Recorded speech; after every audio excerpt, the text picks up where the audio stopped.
ঘরের বাহিরে যখন মালাকুল মাউত ফেরেশতা হযরত নূহ আলাইহিস সালামের রূহ কবজ করতে আসলেন, তখন তিনি জিজ্ঞেস করলেন, হে আল্লাহর নবী নূহ, আপনি আপনার সারাটা জীবন এই জীর্ণ শীর্ণ ভাঙাচোরা ঝুপড়ি ঘরেই কাটিয়ে দিলেন।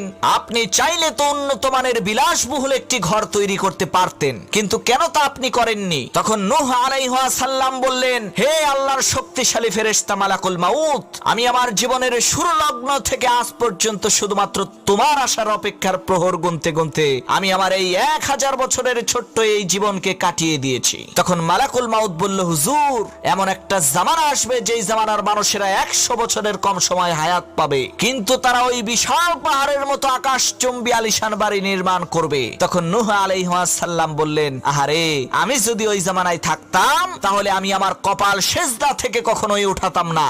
আমার জীবনের সবটুকু সময় আমি মহান রবের কুদরতি পায়ে সেজদা দিয়েই কাটিয়ে দিতাম।